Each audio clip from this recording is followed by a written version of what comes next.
நான் வல்லபாய் ஜாவேர்பாய் பட்டேல் 1875 அக்டோபர் 31ஆம் தேதி குஜராத்தின் நடியாட்டி என்னும் சிறிய ஊரில் பிறந்தேன். சிறு வயதிலிருந்தே எனக்கு கல்வி மீது ஆர்வம் இருந்தது. பின்னர் லண்டனில் உள்ள மிடில் டெம்பிள் கல்லூரியில் சட்டம் படித்து இந்தியாவிற்கு திரும்பி ஒரு சிறந்த வழக்கறிஞராக ஆனேன். பின்னர் ஒரு நாள் மகாத்மா காந்தியின் சத்தியம் மற்றும் அகிம்சை எனும் வழியில் நடந்தேன். அதிலிருந்து என் வாழ்க்கை முழுவதும் என் தேசத்திற்காகவே அர்ப்பணிக்கப்பட்டது. 1918இல் கேடா சத்தியாகிரகத்தில் விவசாயிகள் துன்பப்பட்டபோது அவர்களுக்காக நான் போராடினேன். 1928இல் பர்டோலி சத்தியாகிரகத்தில் நாம் வெற்றி பெற்றோம்.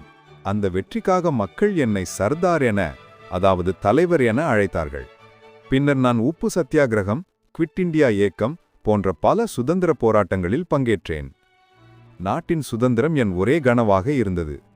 1947இல் இந்தியா சுதந்திரமான பிறகு நான் நாட்டின் முதல் உள்துறை மந்திரியும் துணை பிரதமருமானேன்.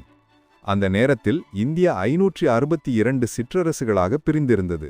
அந்த அனைத்தையும் ஒன்றாக இணைப்பது என் கடமை.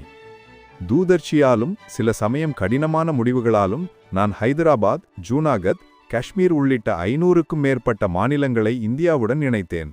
இதற்காக மக்கள் என்னை இரும்பு மனிதன் என அழைத்தனர். நாட்டை இணைத்தது மட்டுமல்ல, நான் இணைய நிர்வாக அமைப்பை உருவாக்கி இந்தியாவுக்கு ஒரு உறுதியான நிர்வாக அடித்தளத்தை அமைத்தேன். 1950 டிசம்பர் 15 அன்று நான் இந்த உலகை விட்டு பிரிந்தேன். ஆனால் என் கனவு ஒன்றே ஒன்று, ஒரே இந்தியா, வலிமையான இந்தியா. 1991இல் எனக்கு பாரத் ரத்னா விருது வழங்கப்பட்டது. இன்று என் நினைவாக குஜராத்தில் 182 மீட்டர் உயரம் கொண்ட ஸ்டாச்சு ஆஃப் யூனிட்டி, உலகின் மிக உயரமான சிலை, என் தேசத்திடம் என் அன்பை நினைவுபடுத்துகிறது.